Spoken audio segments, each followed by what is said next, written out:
Welcome to Medicine Redefined. I'm Dr. Altamash Raja. And I'm Dr. Darsh Shah. Let's put the health back in healthcare. If you're a high performer who wants a clear plan for longevity, performance, and staying active with fewer setbacks, I'm now seeing patients through my telemedicine practice, Refining Health and Performance. I'm opening a limited number of founding member spots at refininghealthrx.com. All right, let's jump in. So HYROX. Tell us more about HYROX. That's super high intensity. It's the new Spartan races. Is that what that is? Yeah, so I don't know how long ago it started, maybe 8 years ago in Germany. So it's big in Europe, but for those who don't know, it's a hybrid athlete competition. I'm not competing. I'm just doing it to stay in shape and do something that's a little bit out of my comfort zone. But yeah, so it's every other station. One's like cardio, and then there are stations that are more functional, what they call quote unquote functional strength training. It's a total of 8 kilometers. So you're running 5 miles. And then some of the strength trainings are like sled pushes, sled pulls, farmer's carries, we'll see burpee, broad jumps, ski erg. So there's like 8 different stations. You kind of just go through that. But I know most people get it done in about like an hour 30. So we'll try to aim for that. But yeah, that's in almost exactly 3 months. Is it time or is there a length of the course? Yeah, it's timed. So they're all the same. It's timed. And then there's like penalties and stuff too if you do certain actions that go against whatever the rules are. Yeah.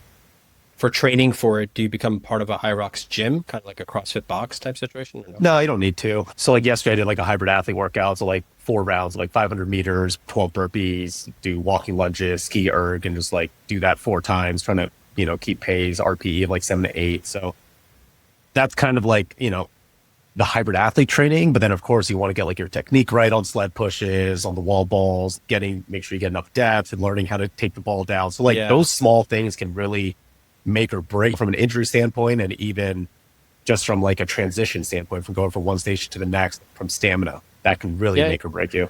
Yeah, for sure.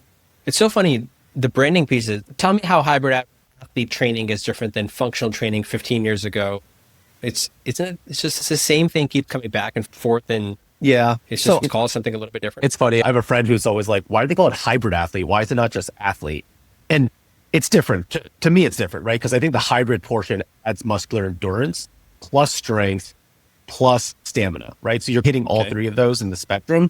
And there's athletes out there like football, for example. Sure, you need aerobic capacity, but you're not having as much aerobic capacity as someone who's playing tennis. And vice versa. Someone who's playing tennis is going to be not going to have as much muscle or strength compared to somebody who's playing basketball, for example.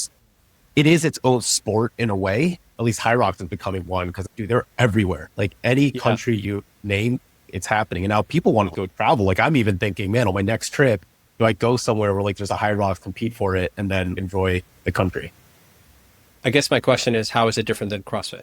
It's similar. I think the functional training is like slightly different. They're not doing pull-ups. They're not doing deadlifts. You're not doing any type of like heavy lifting per se.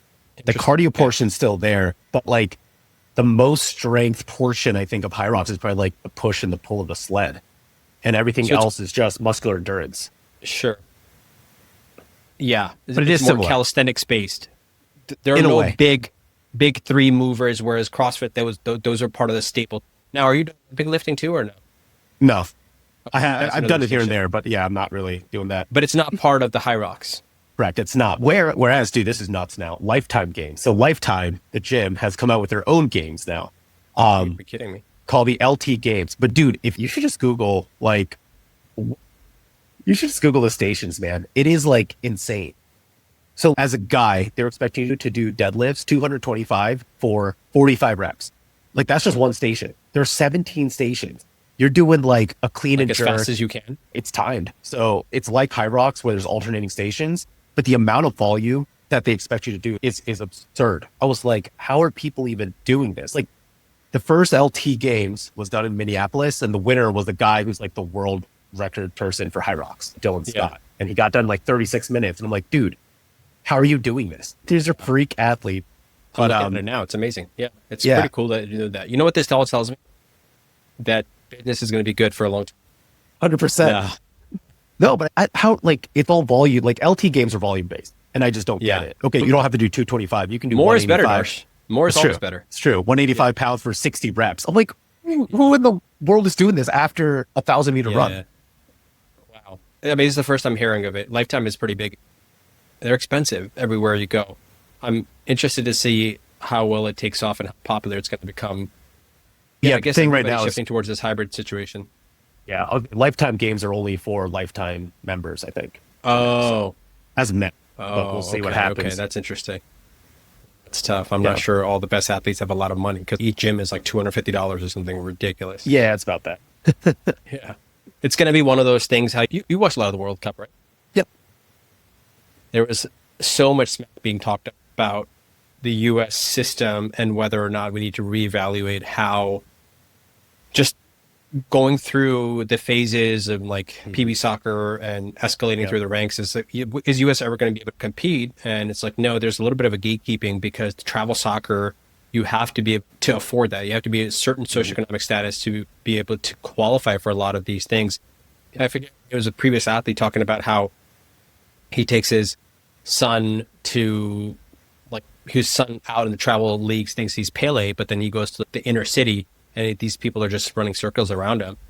And maybe some of that could be said about this, right? Again, I'm really jumping and using that model to apply to this, but I think it's going to be a little bit hard if you can only compete with people who are part of a gym that's $200 a month at the on the low end, which is what it is in New Jersey. I don't know what that looks like in Tampa. Yeah. Although, Well, Tampa has the most expensive lifetime in the nation. is it how much? So me and Mira combined pay like but we got in early. Like we got off the wait list Yeah, on the new one that came up. it's expensive. But I hear it's an experience. That is what I've yeah, ever it's been a to great one. gym. I can play tennis. Like the way I put it is if people are going to pay for berries and they're going to pay for Orange Theory and they're going to pay for a country like tennis courts, like you get all that, a sauna, you get everything under one price at one location. To me, that's worth it. Yeah, and it's indoor courts that you have. No, outdoor courts Okay. here, but they're clay. But the beauty of it too Ooh, is there's lifetime everywhere, right? So when me and Mira go back to Boston or Philly, we're going to the lifetime clubs over there. So you get access to all the lifetimes depending on the tier of lifetime that you sign up at. So I've actually never played on a clay court. How does it feel different? the ball, it's a lot slower. So the whole game is slower. It's softer on your knees. You slide more. The footwork is more important, but the whole game just slows down. Maybe that's good for me because I'm not very good. Yeah, it's a great way to practice. Yeah. Have you watched the Rafa documentary yet? Oh, dude, incredible. Absolutely incredible. I have to watch it, but I did learn. I didn't know he had Mueller-Weiss syndrome. Did you know? Yeah, Did yeah. you know that throughout? I knew he had a lot of injuries and accumulated, but that's actually It quite didn't. rare. Yeah, it didn't really come out until his French Open win against Dominic Thiem. That's when people saw him on crutches coming out of like the limo, and people were like, "Dude, you just won a final. What the hell happened?" And he's like walking on crutches, and his foot, he's not putting any weight on his foot because he numbed it the whole tournament. And that's when it started coming out that, oh, this guy had Mueller-Weiss. He just never really talked about it. But yeah, crazy. All the more reasons why I love him. Yeah, Just extra. Not that I needed more reasons to love Rafael Nadal, but there's yeah. another one. Dude, you'll love it, man. They did like Michael Jordan level production to that, like The Last Dance. Yeah, It's very similar. yeah. Excited. That's cool, man. So you're getting a lot of tennis, and now you're going to be at HYROX. When is that competition? October 22nd. I love So it. they just opened up the date. Yeah, yeah. It's crazy, dude. It's so popular down here. There's 4 days of it. 4 day Yeah, event. Crazy. we'll be rooting for you. The whole community will be. See what happens. You should live stream it. Just run wild, dude. I don't think my Yeah, yeah. forearms will even handle I mean, it. people do it. People do that all the time. I see that all Yeah, the time. Yeah, you should do yeah. it. So what else? We're gonna hop around. This is gonna be another random show. It's been too long. We got to catch up. We haven't Been a chatted a while. lot, so we're gonna Been a hop while. around. I have a couple things on the docket in no particular order. Maybe peptide update. What do you think? Some people are really excited. Others are like, "Whoa, whoa, pump your brakes." How are you Yeah. feeling about it? It's funny. I saw this all of a sudden on social media, of course, everyone posting FDA breakthrough, the committee has approved. And it's funny, the day before that happened, I was talking to one of my friends who's a tennis player, and we were like at a social club, and there was a concierge medicine group doing a talk on peptides. And he was like, "Hey man, what do you think about this?" And I was like, "Listen, like there's a reason why the FDA hasn't approved it. It's probably coming from China. We don't exactly know what's even in those vials that are coming over." And then I explained even during COVID, the BA, our very own BA that we're getting masks from China were fake. Some of the N95s that actually weren't even working. So I was like, if that's the case during even COVID, how do we know? Is there a black market, whatever there might be? The data doesn't really show anything. And he was like, yeah, my wife went down the rabbit hole and like same kind of thing. Can't really find anything out there. And then the next day you see this, and I was like, oh, all right. But what I found interesting was you sent me who's on the committee, and I know there's a lot of talk about the people on the committee also have a financial interest. A lot of them practice medicine and they do peptides. And so, of course, why wouldn't they go ahead and approve for, I think there's 4 compounds, right? BBC 157, TB 500, and then 2 others that I can't remember. But you're muted. Sorry. I said shout out to Sarah Christian, previous 2-time guest on the committee. We did not know that. And of course, all of these people did vote yes. And it's so interesting because it's their bias. And some of these, at least I know that Asari is using this clinically. He's talked about that openly and he's talked about it elsewhere as well. What I found was interesting that none of the prior FDA committee members voted yes. And all the newer ones, some of them appointed as recently as June, a month prior to the voting, which was interesting. Some of the politicians as well.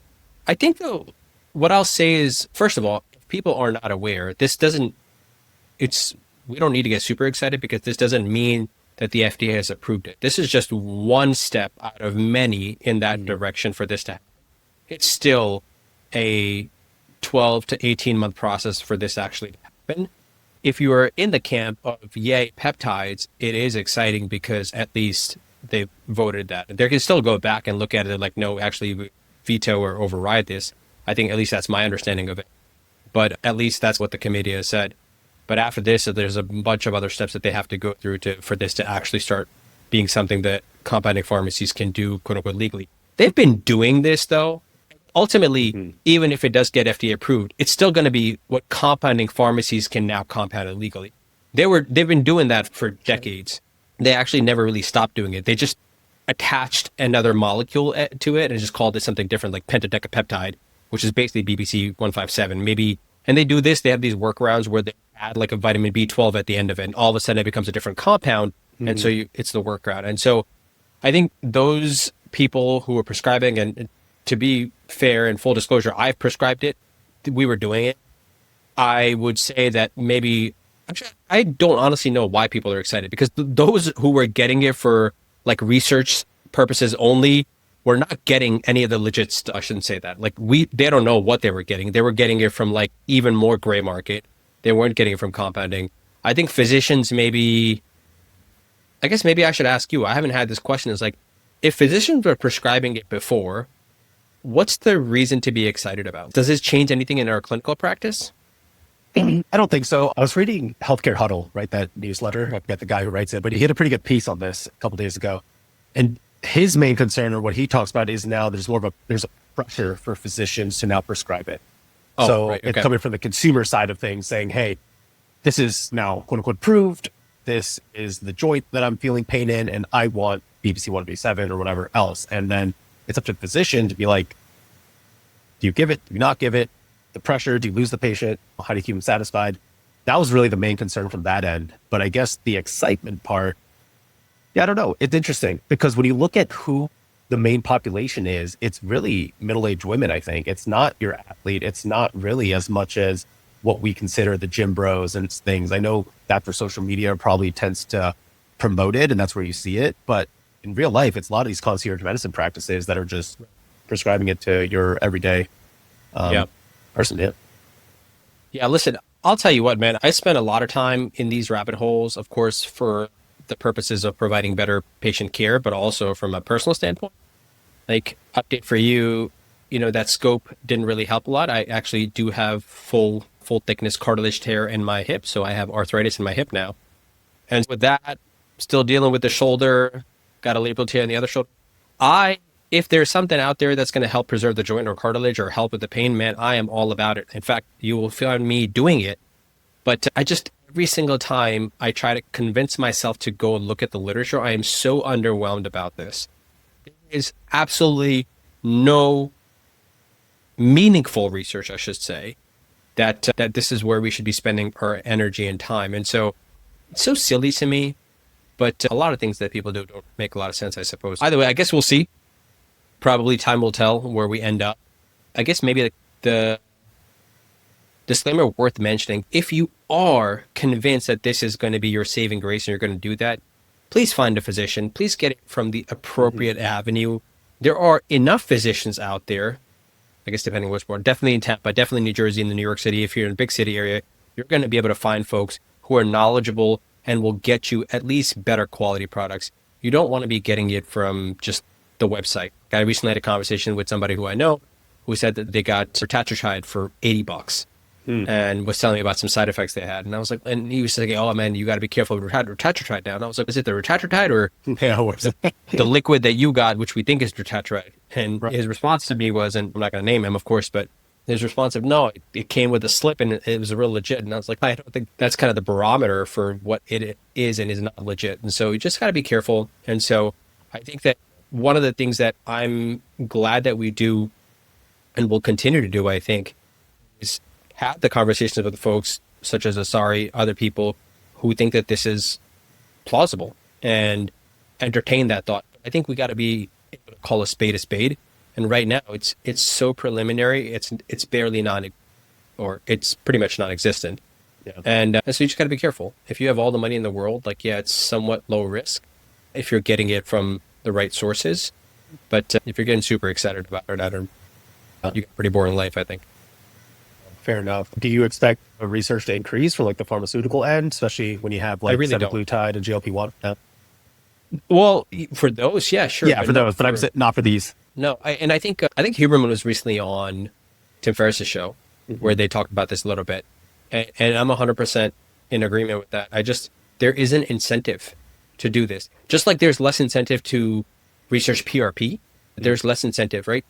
These randomized controlled trials, these large scale studies, they require so much energy and time and money that aside from large pharmaceutical companies or just private equity, the funding is non-existent. And for autologous products, that funding is just not going to be there. Like PRP has been around for decades, but still compared to some of the other molecules that are out there, pharmacological molecules, the evidence is, we just don't have enough. Yeah. We have quality studies, we have poor quality studies, maybe even more so than good quality studies, but it's an autologous product. So it's really hard to capitalize on that. What they do end up capitalizing on, and the market is for the different type of centrifuge. And it's not nearly as much because when you buy a centrifuge, you buy one and you use that for 5 years, right? So that market isn't out there. So that's really all that they're trying to capitalize on. Oh, do it this way, and this system is going to produce better thing. Whereas drugs, man, right? It's the best market there is. I don't anticipate something that you can harvest from the body like gastric juices to do that. I don't know. That being said, though, I think I remember listening to Peter Thiel a long time ago. I know I shouldn't be using that name. I was actually going to bring him up if you weren't. So okay, fine. Sorry. But I do remember him talking about a long time ago. Is we had Darren Kando back on here. We talked about how creatine, right? Creatine, like you have again, not as much to gain. Yes, there's a market out there, but it's pretty cheap, all things considering, and you have hundreds of thousands of studies on that. I'm barely being hyperbolic there. So I think that I'm not super optimistic that we're going to get a lot of strong evidence for that. Yeah, for sure. Cool. What else you got? Nothing in regards to that. If you want to keep it to medical right now, I know you wrote here about CMS proposing same-day procedure cuts. So what's that about? Oh, it's actually very upsetting. It's not going to affect your workflow as much unless you go into outpatient practice, but CMS is always trying to figure out how they can cut the doctor's legs out underneath them, especially in outpatient practice. And I guess I should give a little bit of a history. We talked about how the business of medicine drives the practice of medicine. It's one of my favorite things to say, and it's true. And so one of the things that happens is maybe 30 years ago, people started recognizing that procedures are what bring a lot of, at least what generates a lot of revenue. And so a lot of people started shifting into procedure heavy fields. And from an interventional musculoskeletal standpoint, that meant injections, epidurals, facet injections, all that kind of stuff, ultrasound guided procedures. And I think I recently talked about this on social media as well, where they are not reimbursing for ultrasound guided procedures, saying that ultrasound guided is experimental. And if people haven't looked at that, I've posted on that a couple of times.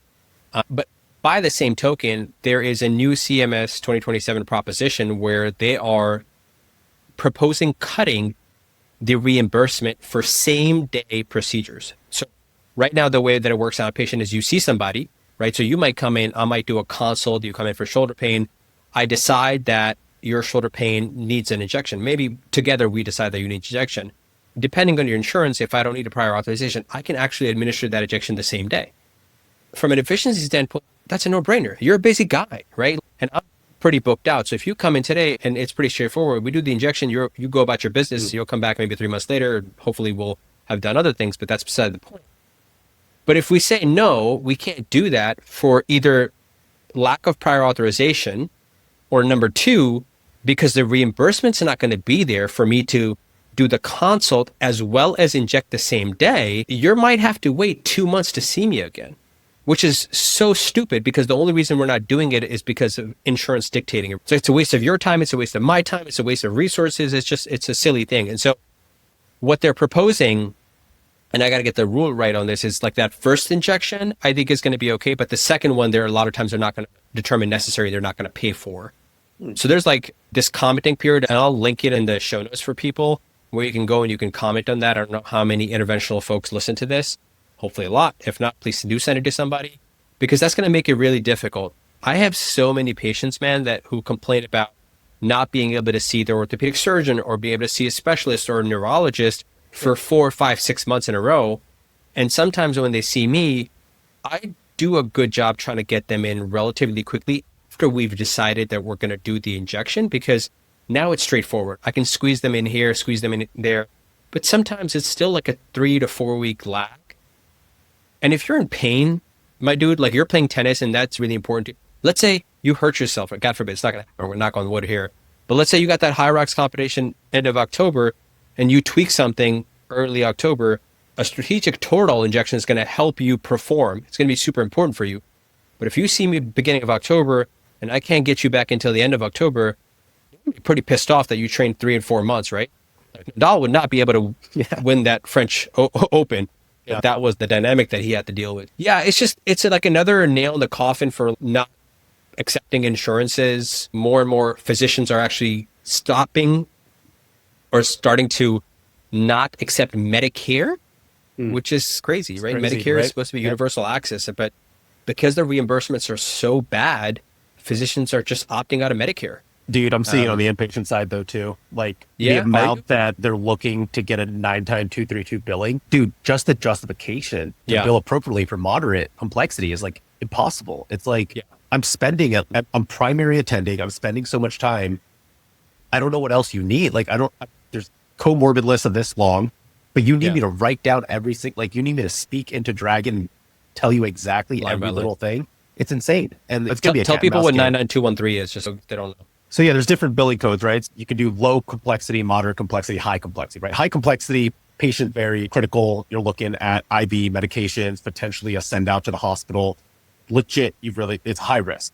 Moderate is like very rare. Moderate's like your typical day-to-day, like you're seeing patients, they're going through therapy, they might have pain, they have low hemoglobin, they're on blood pressure medications, like you're actively managing those things. And even if you're not necessarily changing it, you're still looking at vital signs, looking at labs, doing all those different types of things. Then you have low complexity, which I was trained, you never really bill if you're talking to the patient. Like that should always be like, hey, patient's kind of sleeping. You said hi, they're doing okay. There's really nothing at all that you're doing. So, which as a primary team member, like inpatient rehab, they have so many things. They're never going to be low complexity. Exactly. If you were low complexity, you would not be admitted to the inpatient rehab unit. Exactly, for sure. So now basically Medicare is coming back, looking at your notes and things that are saying, nope, you overbilled. None of these are moderate. These are all low complexity. Crazy. I talked to all like the other attendants. I don't know what else to write in there. I don't know how else to paint a picture for this. But yeah, it's the cat and mouse game. They're obviously using a lot more AI now to scrub and go back and forth. We're seeing it even with insurance appeals. Like it's not a physician looking through the appeal process. It's an AI that they are using to scrub through and see whether they can deny or approve a patient. EMR, you guys using Cerner? We use Cerner for Encompass. Yeah. I think Epic has built in this AI helper that can help you code appropriately and make sure, hey, you're checking off the boxes to be able to bill. I've talked about how that's the least favorite part of my job. I try to gamify the process. Like, how can I do this? But it's a game I don't want to have to play. It's not the reason I went into medicine. I'm pretty sure it's not the reason you went into medicine. The other thing I think is worth mentioning, just so people understand, the 3 codes or 3 levels of complexity applies to more inpatient. It doesn't really apply to outpatient. On the outpatient setting, you typically have 5 levels of complexity. Yeah. I did have a patient once where, because I do my own billing for the inpatient side, and I think on the invoice, it'll say 35 minutes or something like that, because that equates to moderate complexity, right? Correct. Yeah. And people, I think, need to understand before they start arguing with their practitioners of, oh, the doctor didn't spend 35 minutes with me. That's not what that means, right? And so we're not going to make this into a billing and coding talk here, but you should look into this before you start arguing for this and wasting your time and your insurance time, because it's 35 minutes spent on the entirety of the encounter, and there are certain things that they look for that you are spending doing, or there are the different things that you had talked about in terms of all the assessment plan that you're doing. But I wonder, because Encompass is private, right? Oh, they're publicly traded company. So yeah, they're public. Ooh, when did that happen?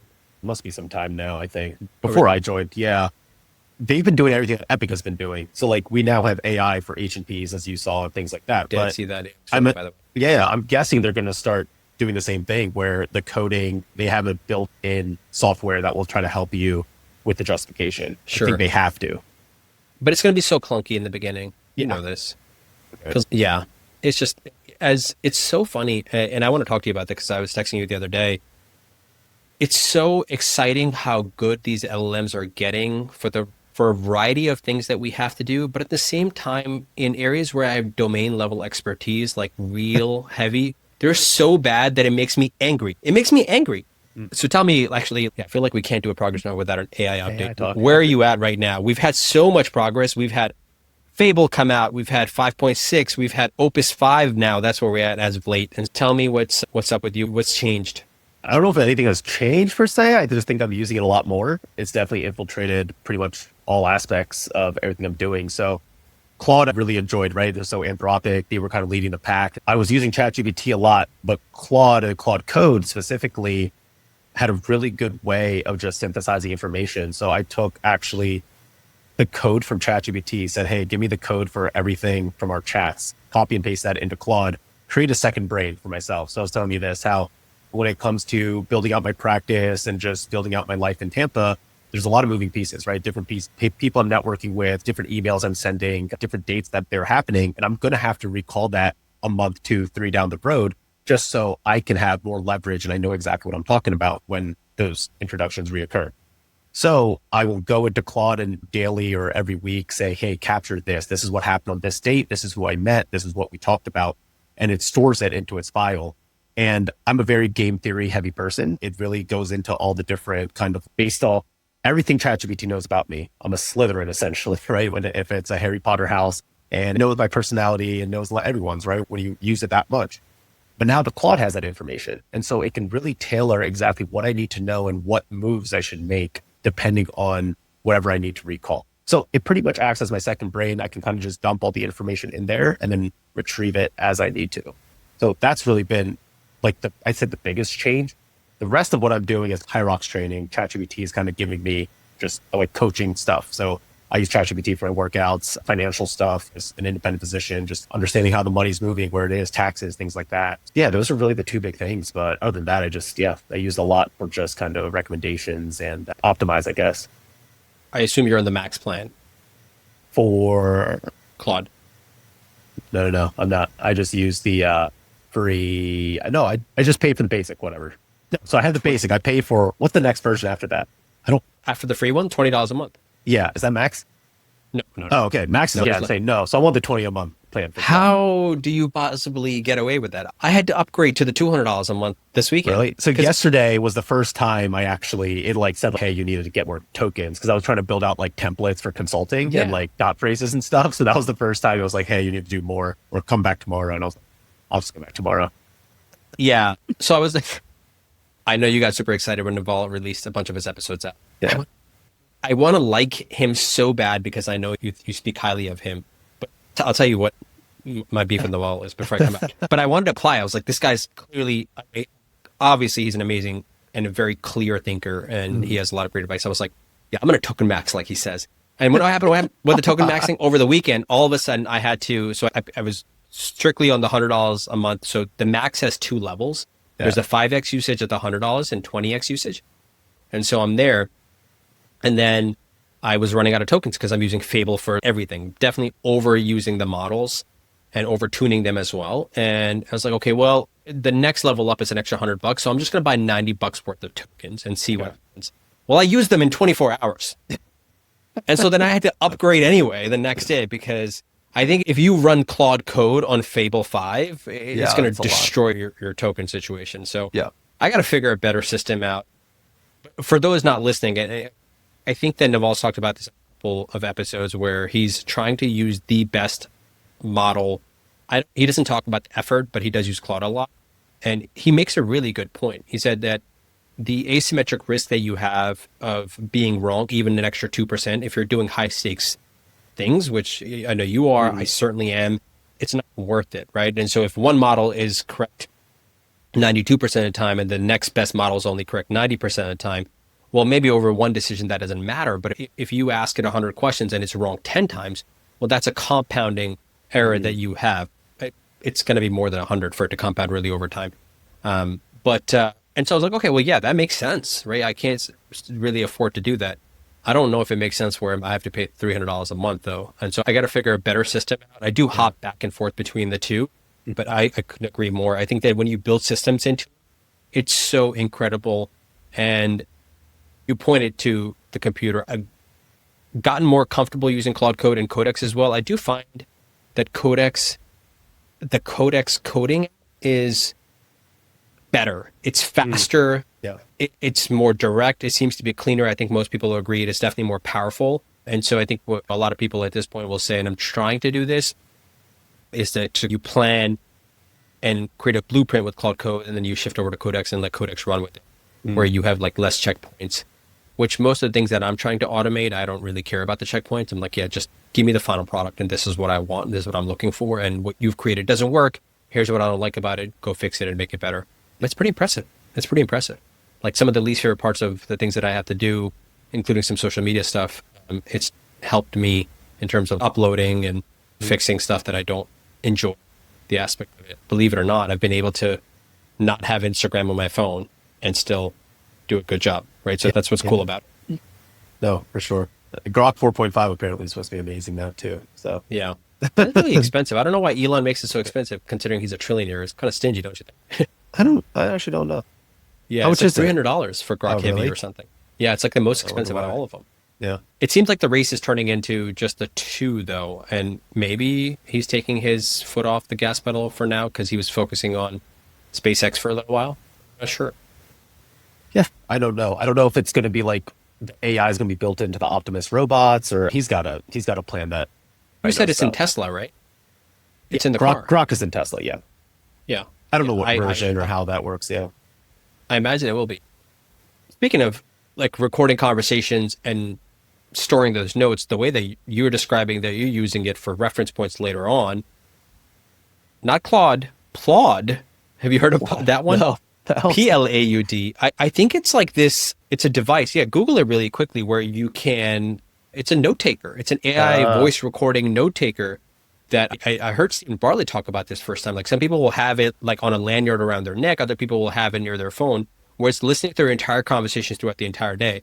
And then at the end of the day, it's summarizing and giving a brief, right? And that might be something worth looking into for you. I can't do that because I'm having a lot of PHI protected conversations. Yeah. But maybe for those meetings and stuff that you're talking about where people don't mind, you also got to be careful when you're recording conversations that you're in a state where it's either a mutual party consent versus only single party consent. So you got to be careful. I think that's the thing, because like people are having backlash with the Meta Ray-Ban glasses because now they're going to start audio recording as well. And so a lot of people are like, I don't know if it's the same thing. It's like the privacy. Yeah. But yeah, the Meta piece is interesting because you're recording video. Well, I guess people, you can walk around, record on somebody on the camera. Like how different is it? No, yeah, exactly. Yeah, it's very scary. It's hard to kind of walk around in community and do anything. It's like, I wouldn't want to be with somebody who has this device, I feel like if I'm next to them, I would not say much if I knew somebody had it. If you knew about it, you'd be fine. I don't know. I don't know if I would. It would be like, you're taking my conversation and then, because in my mind, I'm like, what's the motive, right? What if they were just upfront about it? Hey, listen, I actually am going to, if it's a meeting that you're having, they're like, hey, when we jump onto a Zoom meeting, they're recorded a lot of times. Yeah. Yeah. I guess it depends on like who it is. Like for the sure. purpose of it. Yeah. Yeah. For sure. I should tell you we're recording this conversation, Oh, dude, I'm just out. so you know. Did you not know? I had no idea. I thought we just come on, dude. Have we been recording every week or whatever it is? Yeah. Can you believe it? For 6 years, we're 6 recording years, it. dude. Yeah. Crazy world. Sometimes I do miss 2004 when it was a little bit simpler and we didn't have to worry about every little thing that you say.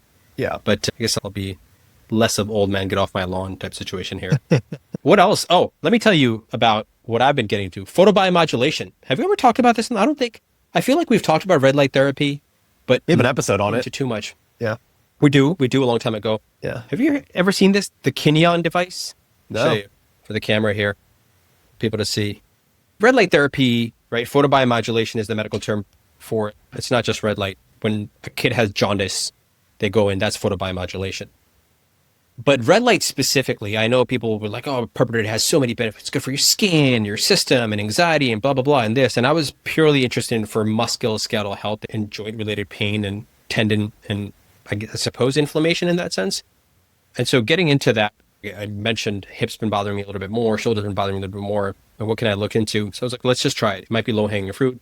And again, it's context-specific, application-specific. But I just wanted something to trial at home. So this device is actually good, TBD if it's still good. What I like about it is that circumferentially, I could wrap it around my shoulder. I could put it around my hip. And it might help solve the penetration problem because for deeper joints, you're going to need penetration. For superficial structures, not that big of a deal because you don't have to worry about that if you have a biceps tendon or if you have skin or facial issues you're using it for. Wound healing, right? Like you have to penetrate maybe a centimeter, maybe 2 at most. But for a joint, you got to try to penetrate 6 or 7 centimeters. And I guess for my American friends, that's going to be like 4 to 5 inches. So the one thing is like the different types of wavelengths really matter. The shorter wavelengths are not going to get the deeper penetration. The deeper ones are. But yeah, I've been playing with this for about 3 to 4 days. I'm going to try to make a note of it without manipulating any other variables for the next month or two to see how it feels. Like today I was hurting a little bit more after doing an upper body workout. So I threw out my shoulder afterwards. It's cool. It's like How long? 15. What's up? 15 minutes. 50 minutes. Yeah. I mean, this one has 3 specific modes. We could do 5, 10, 15. I figure 15 minutes is pretty quick. Yeah. Yeah, we'll see. Stay tuned on that. I'll report back to you to see how it works.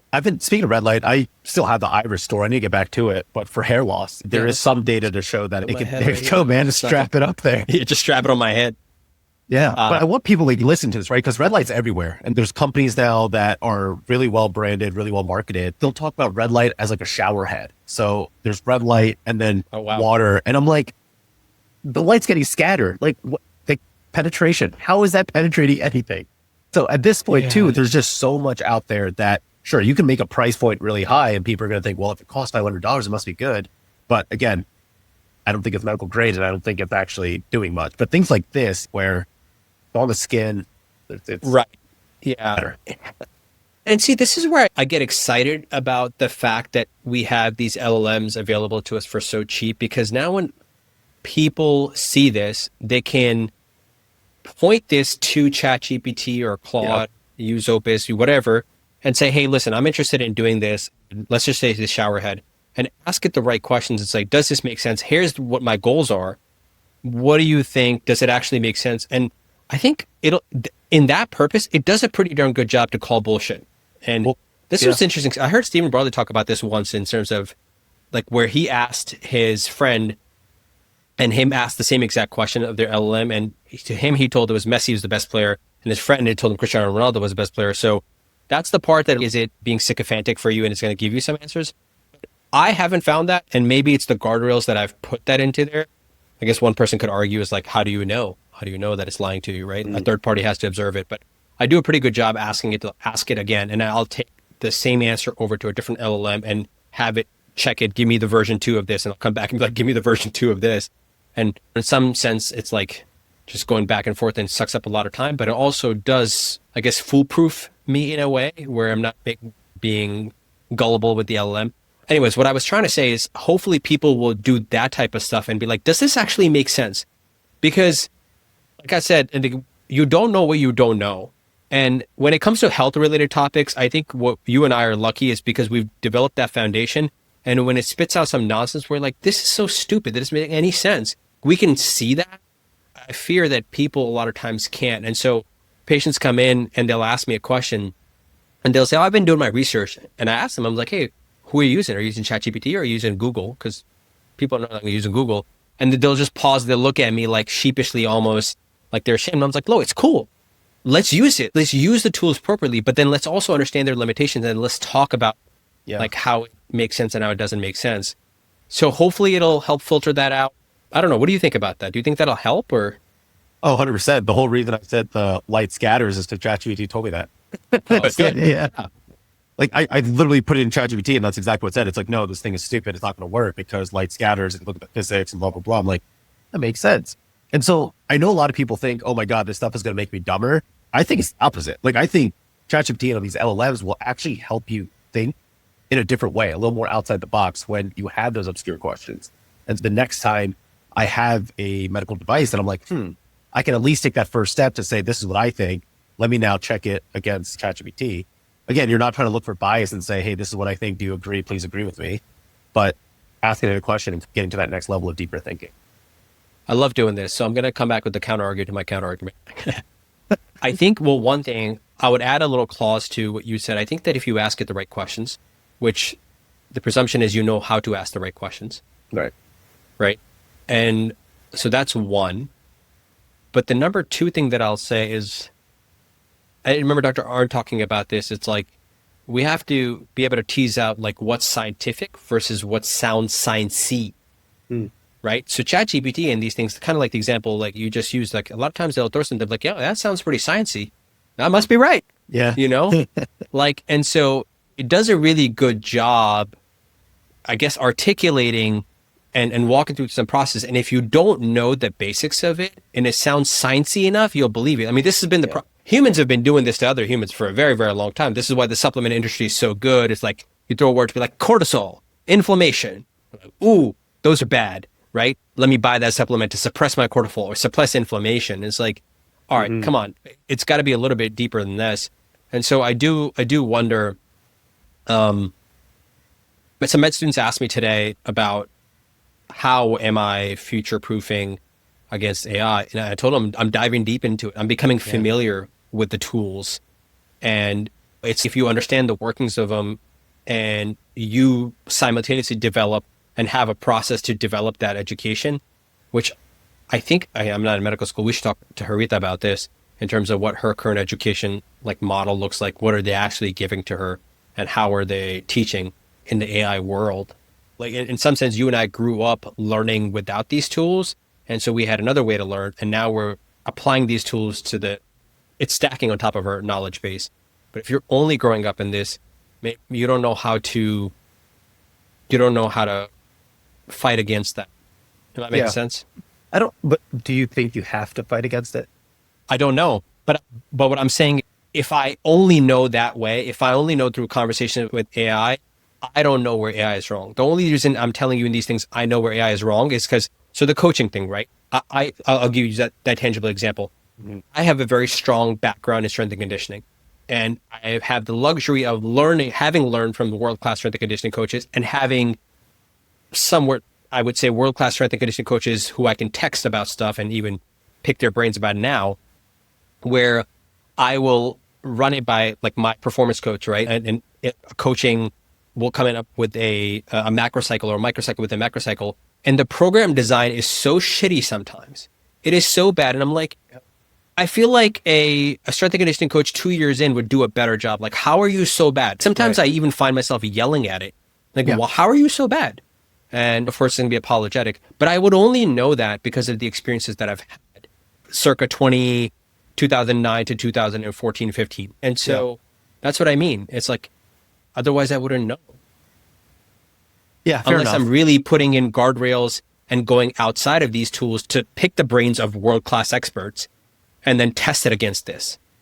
You see what I'm saying? No, very true. Yeah, and I think that is the danger right now, right? Because you can ask it anything, like anything in the world. So any topic is not off limit. Whereas in the past, it's an expert. You had to know what to ask in order to go down that field. Like, again, trying to get a hybrid workout yesterday, I had to prompt it like 5 different times. I was like, this just doesn't freaking make sense. Why would you program? Oh, you're right. I apologize. I don't know why I thought like this. Yeah. So I get it. It's just. And like, patients probably have asked you a question and you're like, that's outside of my area of expertise. Have you ever used that phrase? Yeah. I use it all the time. For sure.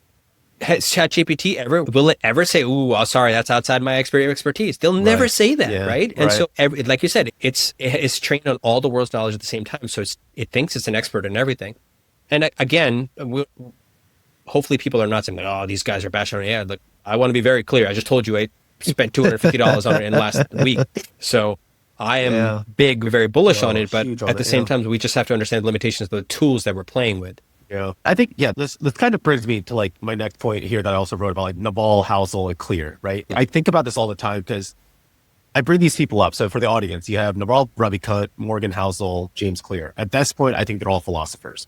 James Clear got famous for writing Atomic Habits, beautiful newsletter called 321, Most Wisdom, and the Density. Yeah, one of the best.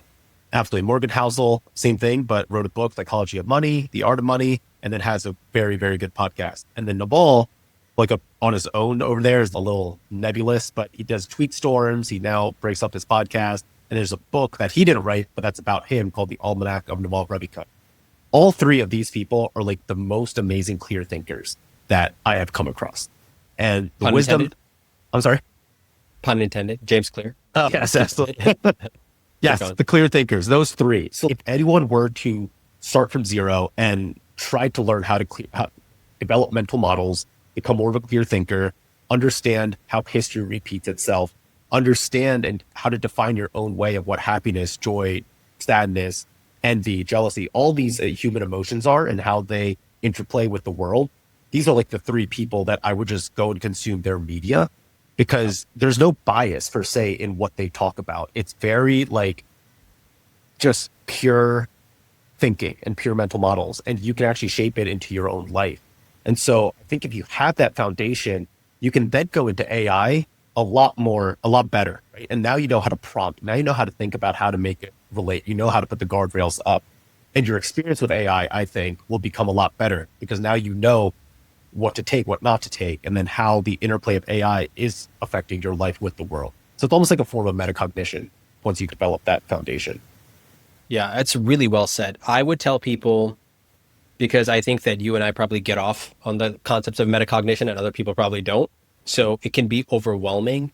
Out of the three, probably if you want to, you have to look at it like you're eating your vegetables. It's not going to be, if you don't enjoy that type of talk, it's going to be really overwhelming and it's going to be boring. I would say, maybe not for you, but Naval is the hardest to digest because he is, you use the word nebulous. And I think that's a good way to describe him. He's also clearly brilliant. Whereas I think that James Clear is probably the most tactical of the three. So that could be helpful for people as an intro. And I think Morgan Housel is probably a second, or maybe I think I would start with one of those two. Yeah. But I was actually looking at this. Are you familiar with David Senra from Founders Podcast? Founders, yeah. Yeah. I've listened to him on a couple. I just listened to him on Tim Ferriss, and I listened to him on a different one. First of all, the guy it's hard for me to believe the guy's not taking drugs. He's so much enthusiasm and so much obsession. And I mean this as a compliment. It's so impressive to listen to him talk and about the podcasting. And what were you going to say? Sorry. Obsessed. That was the word I was going to use. Obsessed is the word, right? Yeah. Really impressive. So he has 2 podcasts out now. I think I'm going to add him to my podcast stack because I don't love reading autobiographies and history as much. I think you've read a couple, but that's what he did on the Founders Podcast. So I think you can extract so many lessons.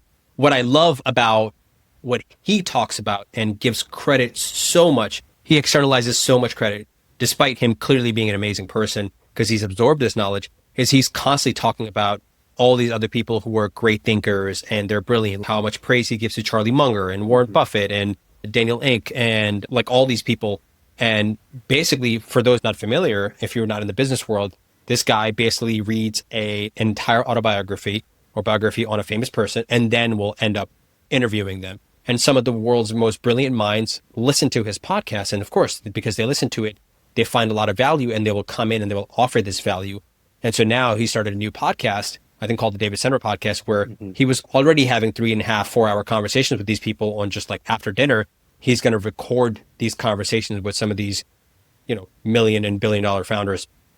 And what he talks about is like a lot of folks will have asked him a question, hey, if you had one person to coach you, or if you were to pick 2 or 3 people who were the clearest thinkers, he will talk about, okay, Munger for this, or Patrick, whatever the guy's name is from Uber, I forget his last name for this one, but Daniel Inc., I think from Spotify. These are the lessons that you can extract. So I think when you talked about those 3 people to introduce to your daily consumption diet, and it doesn't have to be those 3, although those, right. I can't think of anybody I'd replace from that group.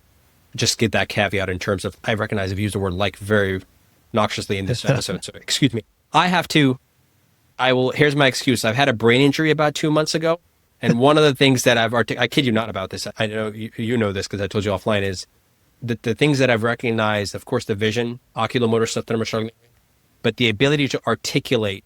I don't know if I shared this with you. For the first time in my life, I was having a conversation with a patient and I couldn't find the words and the patient had to give me words. That's never happened to me. Wow. So that's when I knew something was wrong with my brain. And so it's timely because McCarthy's episode was published a couple of weeks ago. And here I am. I digress. To come back, you need to find a couple of people who you can extract these mental models from, because it's not intuitive is what I'm learning. And I've learned for a long time, and I know you have too, is these framework type thinking, the systems thinking approach that you have, that I like to say that I have, it's not intuitive at all. Yeah. No. I think that caveat's important, but I don't know. I find myself going back to those 3 pretty often whenever I get a chance, just to get some wisdom. Yeah. All right. What else we got here? You got the Luna band. Tell me about this Luna. Yeah, dude. I've seen this. Do you remember I sent this to you? You did, actually. 2-3 months ago. Remember? And I was like, here's a band that's like Whoop, except it's the software encompasses all of like artificial intelligence. So it will now interact. So it's pretty much a large language model, essentially, I think is what they're going for. So it'll connect, it'll have different plugins connect to your different things, Apple Watch, 8 Sleep, maybe things like that. And then it will give you a day-to-day like recommendation of what you should be doing. Again, maybe over optimization, but it's funny because I told you at that time, I was like, I don't think I'm going to get this. I don't need to optimize things that. But I did buy it. So I'm going to try it out. Oh no. So how much was it? It's $150 one time, no subscription, just no subscription. Interesting. No subscription, okay. One time buy. And I was like, I finally found myself delineating between over optimization and trying to do the right thing. So I'll ask ChatGPT, hey, this is what you should do. I'm okay with not completing it. I'm okay with skipping work. I'm okay with getting a bad recovery score and not letting that affect me. But I'm just interested in the data. And as I zoom out, I was like, okay, let me zoom out. And I want the trends to get better. So even if I do 80% of that, I'm going to get the returns that I want, right? So I'm like, let me get the coaching. I don't know. I think you heard the Tim Ferriss episode with his random show with Kevin Rose. And I think he talked about how like he knows 5 people that are like really on top of their health. They're all doing the same thing. Like they're using ChatGPT or Claude, putting in all their health stuff and finding correlations, finding things in there that are like, I didn't realize that, or I could really use this for my next session.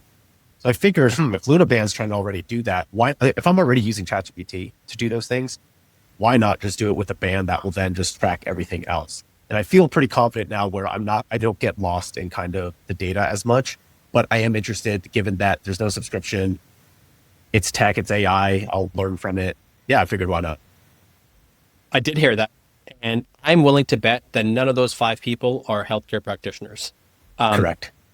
Good. I don't think he didn't mention it, although I bet you one of those people is Chris Hutchins, because Chris Hutchins did a whole podcast on this where he walked through that step by step and how he was able to get these tidbits.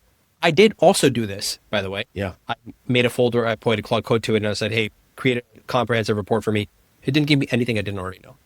And again, this comes back to, I had that knowledge that I can put that whole entire puzzle. I was able to solve the puzzle myself a long time ago, and now it's just all in one folder. And so I guess it's nice to have a little pat on the back, and maybe in the future, if I miss something, it'll keep doing it.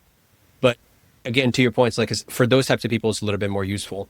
I'm curious though, what was unique about the Luna Band that made you dial into the coaching and disconnect from the over optimization as opposed to Whoop or 8 Sleep combined together? I've used Whoop. So I think the Luna Band takes the ease. I don't have to do the work. It already does it for you, given that it extracts all the data. You might have to do a little bit, but I actually don't have to go in, export data from 8 Sleep, export data from Whoop, and then go in and then find a combined folder where I have to put everything. So from that standpoint, as much as we know as health practitioners, I knew it was going to hallucinate. I knew it was going to give me some wrong things. Whereas I found it'll be a lot easier for me if there's already a centralized platform doing this. And there's a whole like, if you actually go on the Luna website, the guy Swapno, I think he's the founder, he'll put updates out there. He talks about the weaknesses, he talks about the strengths. Like the company itself looks like they're just trying to like quote unquote do right by help rather than try to sell. They're trying to be like, hey, these are the weaknesses. We have the beta testers. We're just trying to optimize this LLM as much as possible. And we're going to do it through this technology. And I just really like that approach because they're not really hiding anything. There's no subscription, 150, whatever, I'll try it. So to me, I was just like, I don't know. Let's just give it a go. I love it. Yeah. How long? No, it hasn't come in yet. So I put the deposit in. Yeah. So I don't know when they're shipping the first drop, hopefully next month or so. Okay. Yeah. Keep us updated. I'm really interested to see. And you said it's automatically integrating into ChatGPT or Claude? I don't know. I think it might be I don't know which large language model it uses, but I think it has its own. I don't know what the backbone proprietary. is. Yeah. I don't know what the backbone they're using is. It seems like, they're just doing everything. Sleep, steps, diet, nutrition, everything into one. Yeah. I'll be really curious. It looks good too. It looked cool. Yeah. It kind of looks like the Whoop. Yeah. I wonder if Whoop's going to sue them because Whoop tried to sue another company, I think, who has a similar like platform. Yeah. I saw this on Twitter. A different company had their software. The app looked very similar to the Whoop app. And I think maybe, this is what it was. They used the word strain and Whoop sued them over the word strain because it was maybe the first time that Whoop had used. Yeah. Because God forbid. I think physics should probably sue Whoop on that, but it's strain. I love it, man. What else you got? I was going to talk about this building capacity. I'm sure you saw this clip about how Stephen Bartlett got roasted about how he drank wine a day. I remember him talking about it. I remember him mentioning something about it, but I didn't see the clip about people roasting him.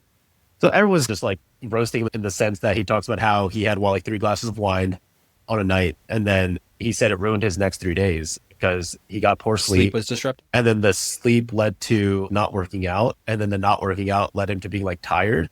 And everyone's like a domino. Right. And everyone's like, dude, like just work out. Like, what do you mean? Like, I'm sure your recovery score was low, but you can work out. Like, there's nothing stopping you from doing that. You know what I mean? And he's speaking about optimization. I think a lot of people are moving into this world where they're trying to just seek balance, right? Like they're just trying to pinpoint exactly on the spectrum where they need to be in the middle. And by doing that, you're not really evolving. Like, I really think you need to build capacity on both ends. That's what makes human. That's how you evolve. It's like, you have to get strained. Oops, I said the word. Sorry, Whoop. You have to get stressed. You have to be able to be human and wake up hungover maybe one day, but then say, you know what, F it. I'm going to wake up. I'm still going to go on that 5-mile run. Sure, it might not be the best, but at least I can prove to myself that I can do these things. It's just like, we talk about living in a comfort crisis, but then people are pushing themselves in weird ways for optimization. I don't know. It's almost like a paradox. I don't know if you feel that way too. I think I did recently read somewhere about, it was one of the newsletters that I get, where a lot of people are trying to step out of that model and not let the tools control them. This is the classic example where you own the tool versus the tools own you. I think we talked about, Jade Wu talked about this when she was on last. And I'm also thinking, when you talk about this, can you imagine what Jocko would say about you had 3 glasses of wine and therefore you missed sleep, like your 3 days were ruined? What? Yeah.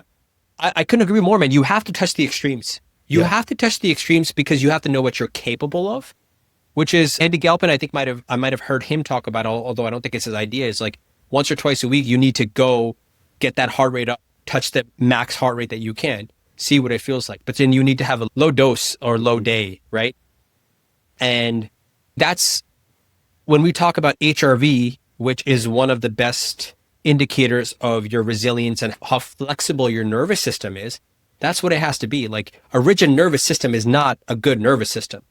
You have to be able to go up and down. And then guess what? Some days you're going to have down days, but you still got to show up and perform. Yeah. That's what resilience is. Right. I do wonder, I haven't seen the initial post, but I do, because it doesn't strike me, he doesn't strike me as the type of person who would say that without a purpose behind it. So I wonder if there's more there. I'm always pausing. What's he actually trying to say from that? He's also, it's tough because when I listen to Stephen Bartlett, and he's one of my favorite podcasts because I do think he's a good interviewer. He makes people become vulnerable, almost all the people, which is amazing, I think, to be able to do that. he does play the game a lot. Sure. Which I know you and I, we look at these people for modeling. Maggie Summers, I was reading a post that she posted on LinkedIn. I don't know if you know who that is. She has the podcast Hot, Smart, Rich or something. And she posted that he is set to, Diary of a CEO is set to be the #1 podcast over Joe Rogan pretty soon. Wow. I don't know if that was just a claim she was making or if there's actually a data behind where she's coming up with that. I would buy it.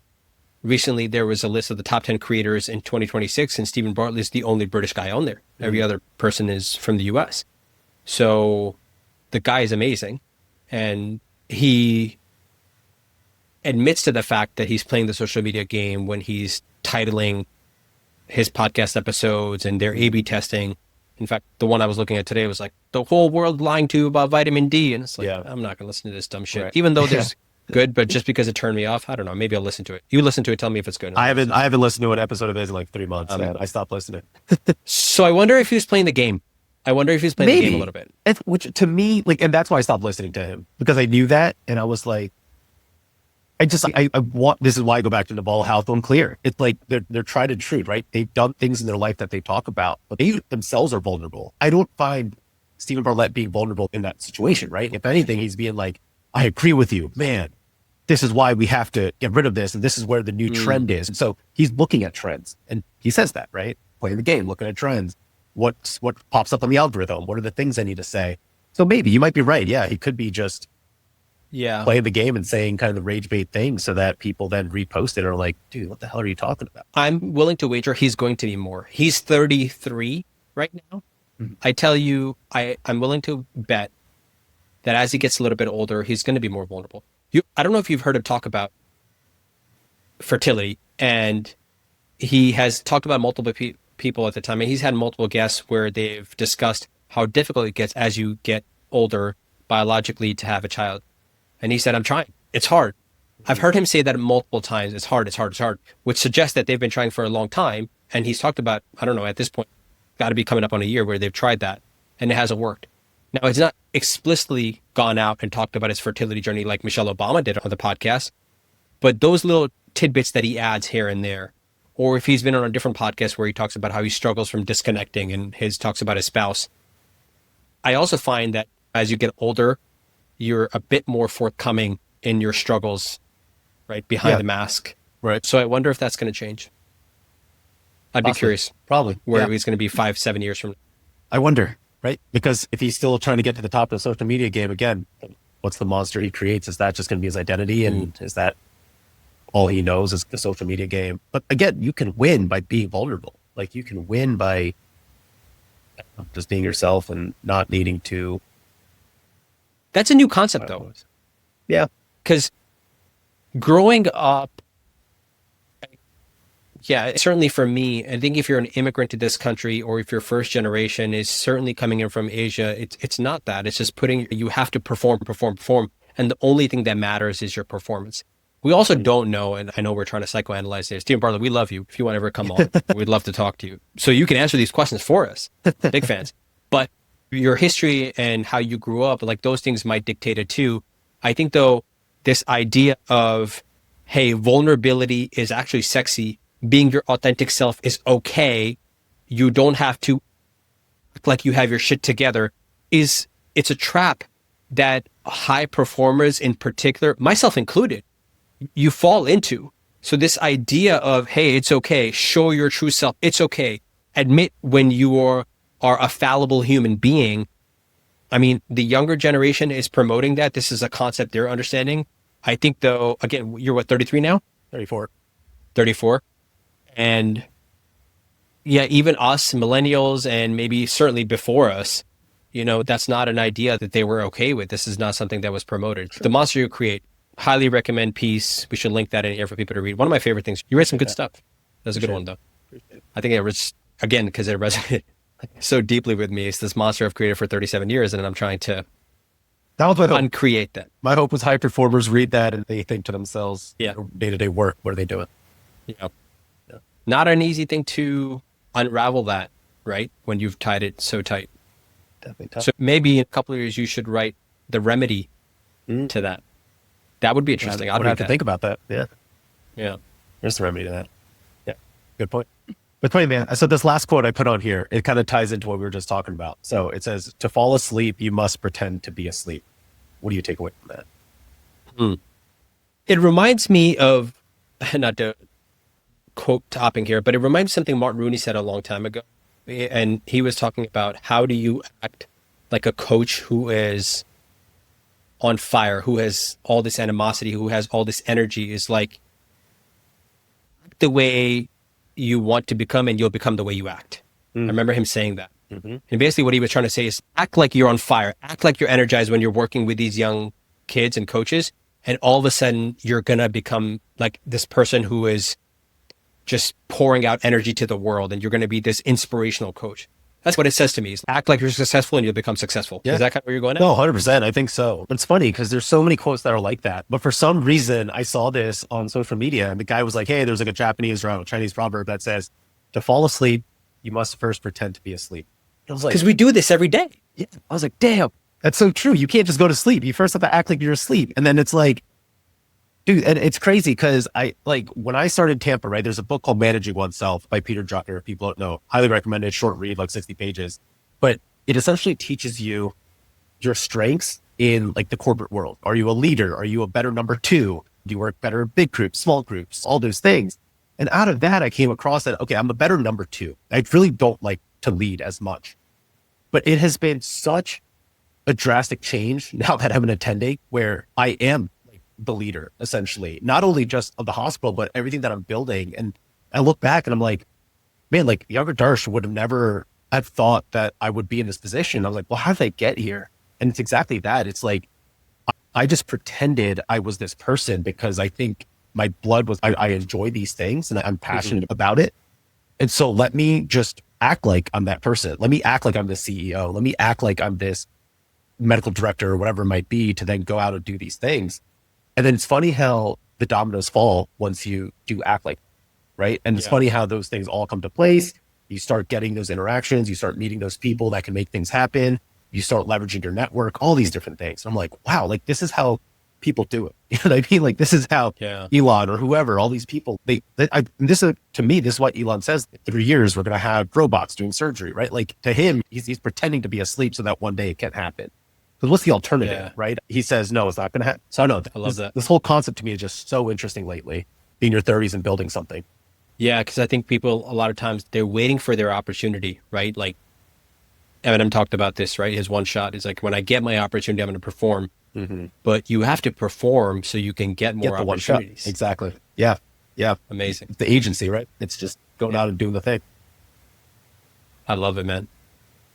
I love it. Good place to wrap it up. Cool. Dr. Darsh. All right, man. Dr. Alt. Till next time, buddy. That was a good one. See you. All right, man. See you. Thanks for listening to another episode of Medicine Redefined. If you enjoyed this episode, please be sure to check out some of the additional resources in the show notes. Please also check out our social media platforms where you can find more content like this.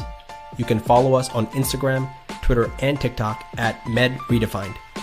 We also want to thank our team for the production of this podcast, specifically Ethan Ju on video, Harita Yepuri on social media, Zainab Lugmani on research, and Sarah Khan for newsletter. Oh, and if you want to get similar bite-sized information delivered to your inbox every Sunday, please be sure to sign up for our newsletter. Also, if you enjoyed the show, please be sure to subscribe, review, and share with anyone who you think will gain value from this as well. Now, time for the ever so important disclaimers. This podcast is intended for general public use and is for educational purposes only. It does not constitute the practice of medicine, nor should it be construed as medical advice. No physician-patient relationship is formed, and anything discussed in this podcast does not represent the views of our employers. We recommend that you seek the guidance of your personal physician regarding any specific health-related issues.